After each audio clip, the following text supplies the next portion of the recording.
দিলে কেন দিব না ভোট, অবশ্যই দিব। এখন আমার সেই পর্যাপ্ত বয়সটা হয়নি, মাত্র তো এফডিসিতে ঢুকলাম। এখনও পরিবেশ খুবই শান্ত, একটু ঠান্ডা ঠান্ডা চারপাশে। সবাই আসছে, সব শিল্পীরা আসছে, অনেকে ভোট দিচ্ছে। খুব সুন্দর পরিবেশ, খুব ভালো লাগছে। হ্যাঁ,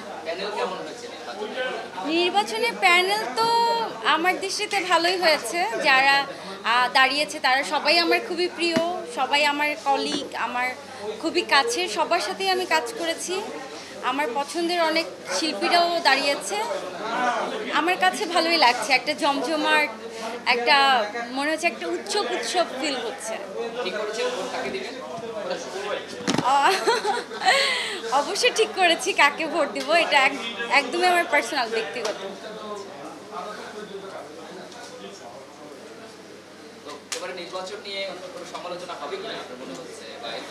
প্রত্যেকবারই তো নির্বাচন নিয়ে আলোচনা সমালোচনা থাকে, এটাই স্বাভাবিক। আলোচনা হবে, সমালোচনা হবে। আর শিল্পী সমিতি নির্বাচন তো অনেক সমালোচনা হয়, এটা প্রত্যেক বছরই হয়, এটা নতুন কিছু না। এর ভিতর দিয়ে আমাদের জয়ী হতে হবে, এগিয়ে যেতে হবে, কাজ করতে হবে। আমি আশা করব যে যারা দাঁড়িয়েছে তারা অবশ্যই আমাদের শিল্পীদের জন্য কাজ করবে। আমাদের যারা নেতা হচ্ছে বা নেত্রী হবে, তারা যেন সবসময় আমাদের শিল্পীদের সুখ দুঃখ, তাদের বিপদ আপদে সবসময় যেন পাশে থাকে, এটাই আমার চাওয়া থাকবে। আমি এখনো চিন্তা করিনি। আমার এখনো ইচ্ছা নেই নির্বাচন করার। আমার মনে হয় যে এখন আমার সেই পর্যাপ্ত বয়সটা হয়নি যে নির্বাচনে দাঁড়ানোর মতো। সেই সময় সুযোগ হলে আমি ভাবব। এবার নির্বাচন নিয়েও কিন্তু একটু সমালোচনা হয়েছে যে ভোটারদেরকে টাকা দিয়ে কনভিন্স করা হচ্ছে, তো আপনি এরকম কোনো টাকার অফার পেয়েছেন কি? আমি তো ইসলামই পাইনি এখন পর্যন্ত, টাকা তো পরের কথা।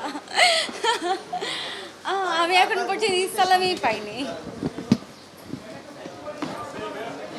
কই, আমাকে তো কেউ টাকা দিল না, তাহলে তো আমারও নেওয়া উচিত।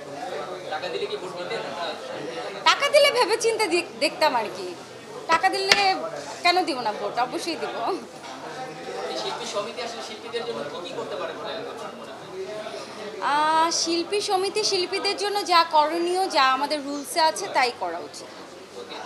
কারণ শিল্পী সমিতির যা দায়িত্ব কর্তব্য সেটা অবশ্যই শিল্পী সমিতির করতে হবে। আমি তো সেই রকম কোনো মানে আমার প্রয়োজন পড়েনি শিল্পী সমিতির কাছ থেকে তেমন কোনো সহযোগিতা এখনো পর্যন্ত। আমার যদি কখনো আমার টিম থেকে আমি মনে করি বা আমার কাজের প্রয়োজনে শিল্পীদের যদি কোনো সমস্যা হয়ে থাকে, আমি শিল্পী সমিতির কাছে যদি সহযোগিতা চাই, তারা অবশ্যই করবে। আর বিগত দিনে বা এর আগেও আমাদের অনেক শিল্পীরা প্রবলেম পড়েছে, সেটা শিল্পী সমিতি দেখেছে। আমার মনে হয় অবশ্যই শিল্পী সমিতি শিল্পীদের জন্য কাজ করে।